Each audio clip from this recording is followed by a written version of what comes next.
चलिए जी, जय हिंद दोस्तों, welcome to the tax club. तो आज का जो टॉपिक लेके आए हैं वो है परक्विजिट्स के अंदर ही, जैसे हमने लास्ट रेंट फ्री अकोमोडेशन या कंसेशनल अकोमोडेशंस के रिलेटेड बात करी थी, उसमें एक एग्जांपल वगैरह करके देखा था। उसी कैटेगरी में, परक्विजिट्स की कैटेगरी में, taxable for all type of employees की कैटेगरी में ही एक और परक्विजिट्स है जो थोड़ा सा टेक्निकल है। टेक्निकल इन द सेंस थोड़ा सा लेंदी है, तो थोड़ा समझने में उसको टाइम लगता है। तो उसी से रिलेटेड हम डिस्कशन आज पूरा करेंगे और कोशिश करेंगे कि पूरा परक्विजिट्स आपको अच्छे से एक्सप्लेन करा जाए और साथ में एक आध छोटा मोटा जो क्वेश्चन है वो भी करा जाए। ठीक है, तो वो परक्विजिट्स है कि साहब स्पेसिफाइड सिक्योरिटी या स्वेट इक्विटी शेयर्स अलॉटेड और transferred by the employer to the assessee. कि अगर किसी एम्प्लॉयर के द्वारा अपने एम्प्लॉय या फिर असेसी को, असेसी एम्प्लॉय कौन होगा? यहाँ भाई हमारी सैलरी हेड चैप्टर पढ़ रहे हैं, उसमें मेरा एम्प्लॉय क्या होगा? असेसी होगा, या असेसी क्या होगा? एम्प्लॉय होगा, वाइस वर्सा। अगर कोई एम्प्लॉयर अपने यदि कोई एम्प्लॉयर अपने एम्प्लॉय या असेसी को स्पेसिफाइड सिक्योरिटी या सेट इक्विटी शेयर्स, अब ये स्पेसिफाइड सिक्योरिटी या सेट इक्विटी शेयर्स क्या है, इसके बारे में हम अभी डिस्कशन करेंगे। क्या होता है, क्या नहीं होता है, सब बातें हम करी जाएगी।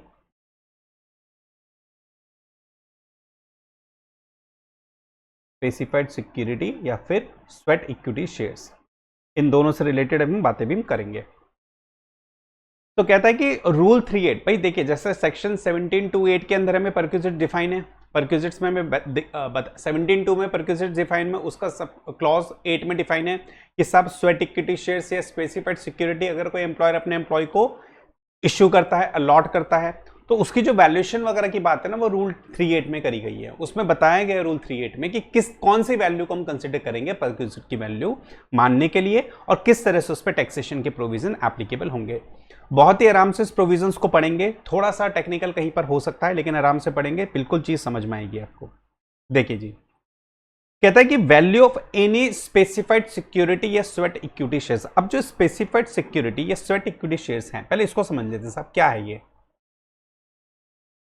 इन दोनों की वैल्यू हमें समझिए, वैल्यू हम समझ लेंगे, पहले हम ये तो समझ लें कि स्पेसिफाइड सिक्योरिटी क्या है और स्वेट इक्विटी शेयर्स क्या होते हैं। तो स्पेसिफाइड सिक्योरिटी का मतलब वही मतलब है जो सिक्योरिटीज कॉन्ट्रैक्ट एक्ट 1956 के सेक्शन 2H में लिखी हुई है बात।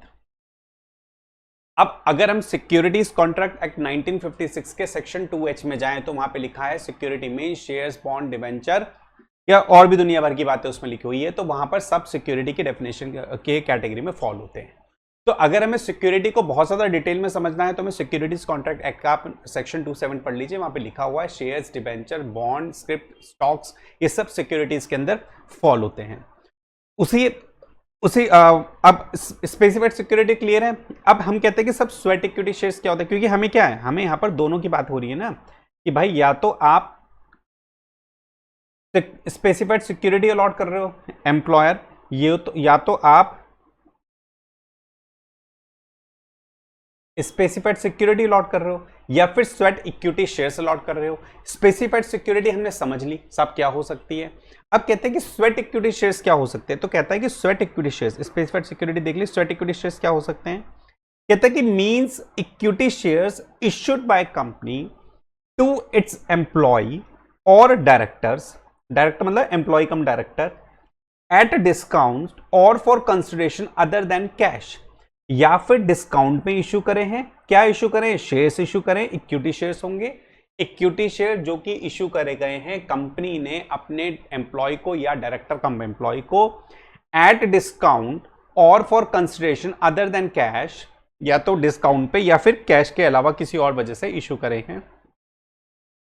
फॉर प्रोवाइडिंग नो हाउ और making available rights in the nature of intellectual property rights और वैल्यू एडिशन। भाई उस एम्प्लॉय ने या उस डायरेक्टर ने, जो एम्प्लॉय की तरह एम्प्लॉय कम डायरेक्टर है, कंपनी को कोई इंफॉर्मेशन प्रोवाइड कराई है, कोई नो हाउ प्रोवाइड कराया है, कोई इंफॉर्मेशन प्रोवाइड कराई है, या कोई इंटेलेक्चुअल प्रॉपर्टी है उस पर उनको राइट प्रोवाइड कराए हैं कंपनी को। भाई उस एम्प्लॉय के या उस डायरेक्टर की कुछ इंटेलेक्चुअल प्रॉपर्टी है। इंटेलेक्चुअल प्रॉपर्टी कौन सी होंगी? कॉपीराइट है, या कोई किसी पर्टिकुलर चीज पे ट्रेडमार्क है, या कोई पेटेंट है। इस तरह की इंटेलेक्चुअल प्रॉपर्टी का राइट प्रोवाइड करा है किसको? कंपनी को, ताकि कंपनी अपने बिजनेस को और अच्छे से कर सके।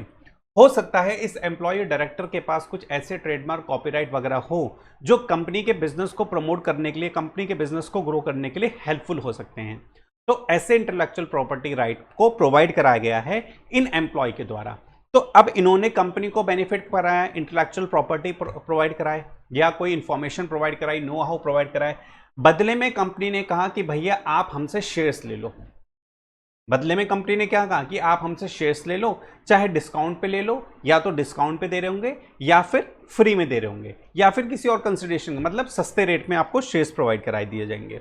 तो हमारा क्वेश्चन यहां पर यह आता है कि अगर कोई एम्प्लॉयर अपने एम्प्लॉय को या एसएससी को स्पेसिफाइड सिक्योरिटी या स्वेट इक्विटी शेयर्स अलॉट करता है या फिर ट्रांसफर करता है डायरेक्टली या इनडायरेक्टली बाय द एम्प्लॉयर और फॉरेन एम्प्लॉयर, एम्प्लॉयर के द्वारा, करंट एम्प्लॉयर के द्वारा, या फिर कोई पिछले एम्प्लॉयर ने ट्रांसफर करा है, या तो करंट एम्प्लॉयर ने दिए हैं या कोई पुराना एम्प्लॉयर है उसके द्वारा कोई सिक्योरिटी या स्वेट इक्विटी शेयर्स मिले हैं फ्री ऑफ कॉस्ट में या फिर कंसेशनल रेट में एसएससी को, वो टैक्सेबल होंगे परक्विजिट्स के नाम पर in the hands of SSC. भाई सीधी सी बात है ना। अब ऐसे समझिए, अगर किसी एम्प्लॉय को कोई शेयर्स मिल रहे हैं और वो फ्री में मिल रहे हैं या फिर सस्ते रेट में मिल रहे हैं तो भैया बेनिफिट हुआ ना।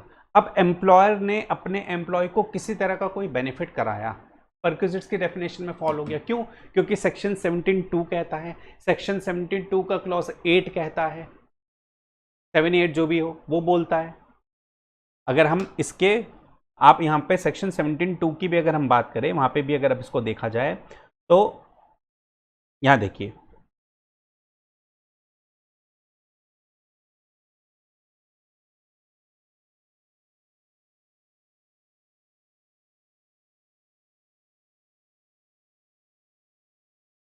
सॉरी सेक्शन 17(2)(6), 7 तो आपका एनपीएफ आरपीएफ वगैरह से रिलेटेड, सेक्शन 17(2)(6) है।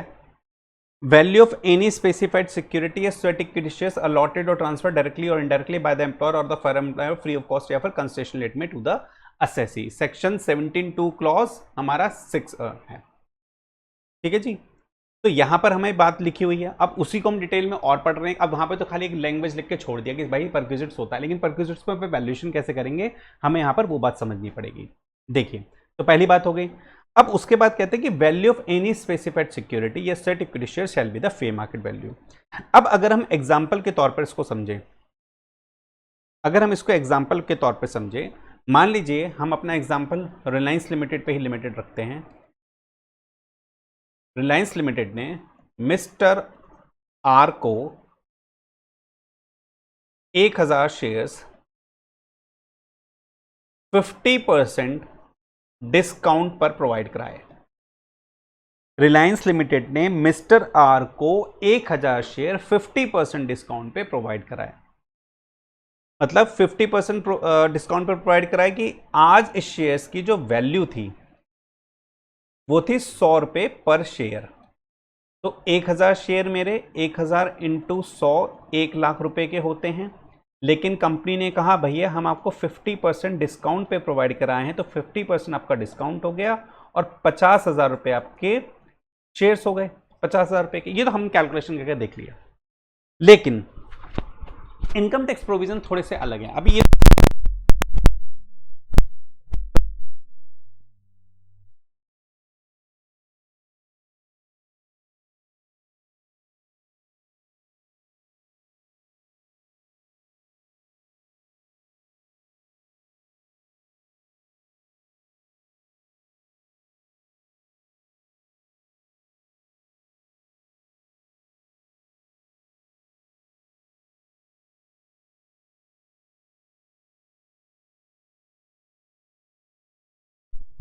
हैं।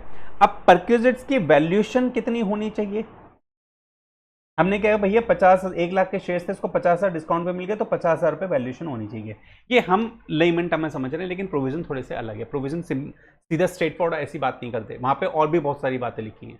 हमने यहाँ पे तो सिंपल फेयर मार्केट वैल्यू को कंसिडर करा, उसके बेस पे कैलकुलेशन कर लिया, लेकिन प्रोविजन के अंदर रूल 38 के अंदर सीधी से ऐसे बात नहीं लिखी हुई है, वहां पे और भी बातों को कंसिडर करना पड़ेगा।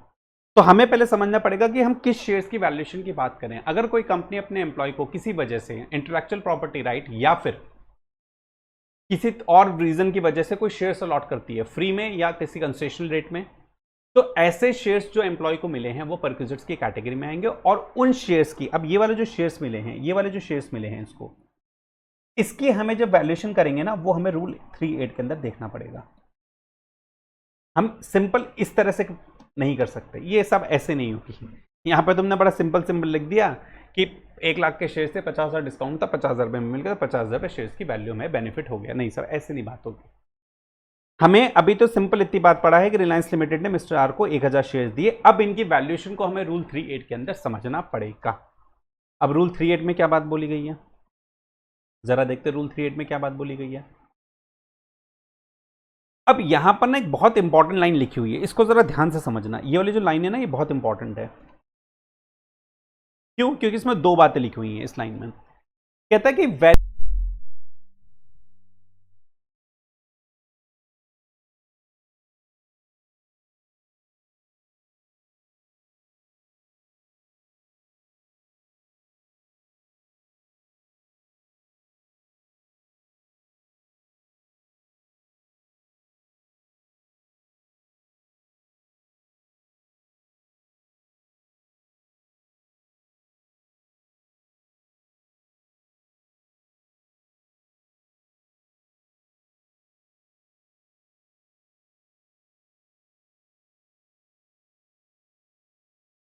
में जो उनकी वैल्यू अवेलेबल होगी वही मेरी उन शेयर्स की वैल्यू है। हमारे वाले एग्जांपल में कहा भैया 1,00,000 शेयर थे, मान लीजिए इस टाइम फेयर मार्केट वैल्यू 100 रुपए पर शेयर चल रही थी।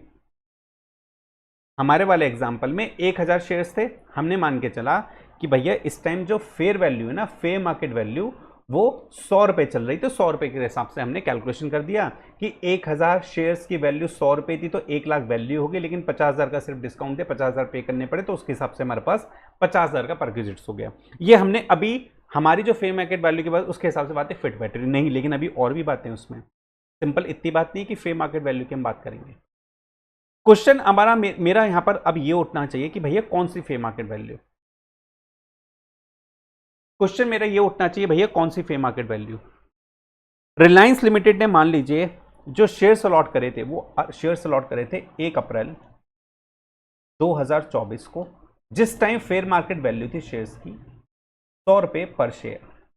ठीक है, तो अगर मैं इतनी स्टेटमेंट पढ़ लूं कि value of such specified security या sweat equity share shall be the fair market value, तो उसके हिसाब से फेयर मार्केट वैल्यू 1 अप्रैल 2024 को जिस दिन अलॉट करें उस दिन थी 100 रुपए। लेकिन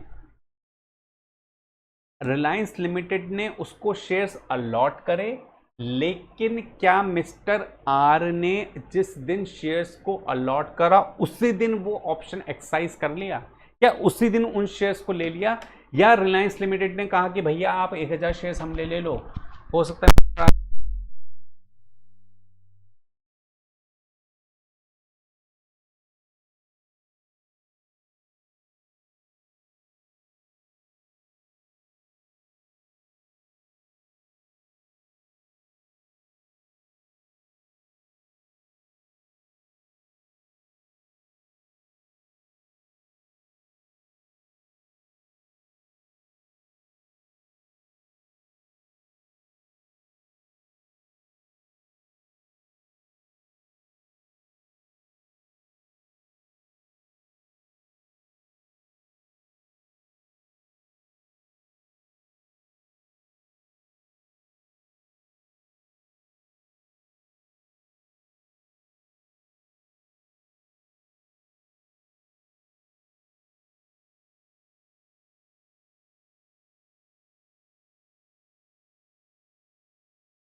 कंपनी ने लिमिटेड ने मिस्टर आर को एक ऑप्शन दिया है, एक राइट दे दिया है, लेकिन उसकी कोई ऑब्लिगेशन नहीं है। Means a right but not an obligation granted to an employee to apply for the specified security set equity shares at the predetermined price. Company ने कहा हम 1000 शेयर आपको 100 रुपए का प्राइस के हिसाब से ऑफर करते हैं 50% डिस्काउंट पे, मतलब 100 रुपए का शेयर है, हम आपको सिर्फ 50 रुपए में देने की इच्छा जाहिर करते हैं। मिस्टर आर ने कहा आपने इच्छा जाहिर करी है, लेकिन मैं उसको लूंगा नहीं लूंगा, ये मेरे हक की बात है। आपने मुझे कहा ले लो भैया 100 रुपए का शेयर हम 50 रुपए में दे रहे हैं, मैं कह रहा हूँ अभी नहीं ले रहा, हो सकता है मैं वेट कर रहा हूँ मार्केट में प्राइस और बढ़ रहे हैं उसके या घट रहे हूँ, जो भी प्राइस हो, जैसे मुझे भाई अगर प्राइस और घटेंगे तो मुझे और सस्ता पड़ेगा वो शेयर। 100 रुपए का कल को 80 रुपए का, मुझे 40 रुपए का पड़ेगा वो शेयर। तो हो सकता है मैं भी ऑप्शन एक्सरसाइज नहीं करना चाह रहा हूँ। तो हमें यही बात ध्यान रखनी पड़ेगी कि ऑप्शन का मतलब होता है means are right but not an obligation granted to employee to apply for the specified security so equity share the predetermined price. ठीक है, तो अभी तक हमारी इतनी बात होती है क्लियर। हमने सिंपल समझ लिया कि फेयर मार्केट वैल्यू को on the date on which option is exercise by SIC के हिसाब से फेयर मार्केट वैल्यू ले लो, शेयर्स की जो अमाउंट पैसा रिकवर्ड होता है उसको लेस कर दो, बैलेंस आपका परक्विजिट्स की वैल्यू आ जाएगी। यहीं पर हमारा क्वेश्चन ये कॉन्सेप्ट खत्म हो जाना चाहिए था, यहीं पर हमारा ये कॉन्सेप्ट खत्म हो जाना चाहिए था, लेकिन ऐसा हुआ नहीं। क्यों नहीं हुआ ऐसा? अब देखो यहां पर क्यों नहीं हुआ ऐसा, मैं बताता हूं क्या प्रॉब्लम आई होगी। देखिए प्रॉब्लम क्या आई हुई है, हमने कह दिया था कि भैया ये ना फेयर मार्केट वैल्यू ले लेना आप, ठीक है, बिल्कुल सही बात है। मेरा क्वेश्चन यहां पर ये आता है कौन सी फेयर मार्केट वैल्यू, विच फेयर मार्केट वैल्यू? क्यों? क्योंकि फेयर मार्केट वैल्यू वो वैल्यू हुई जिस प्राइस पे शेयर्स खरीदा गया मार्केट में या बेचा गया। खरीदने और बेचने के दोनों के प्राइस अलग होंगे। दूसरी चीज, मेरे शेयर्स हो सकता है बॉम्बे स्टॉक एक्सचेंज और नेशनल स्टॉक एक्सचेंज दोनों में लिस्ट हो रहे हो। आपको पता होगा कि इन दोनों में प्राइस का कुछ सेंट्स का, कुछ पैसे का डिफरेंस होता है। अगर कोई शेयर्स बीएससी में 100 रुपए का है तो एनएससी में 99 रुपए 90 पैसे, 99 रुपए 95 पैसे, ऐसा 2, 4, 5, 10 रुपए का डिफरेंस होता है। तो एक क्वेश्चन मेरा ये आता है। उसके बाद अगर मान लीजिए मुझे एनएससी का लेना है, बीएससी का लेना है, हो सकता है ये भी मुझे डिफाइन करना पड़ेगा। तो इस तरह के ना बहुत सारी बातें आती हैं।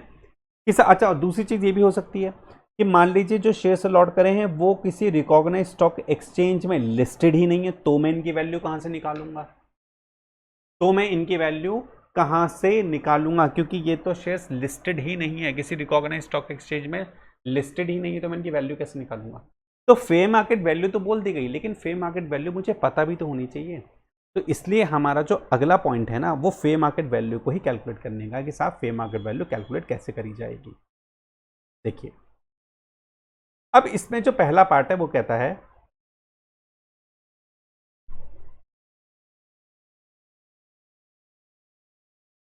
वैल्यूएशन ऑफ स्पेसिफाइड सिक्योरिटी या sweat equity shares being a share in the company.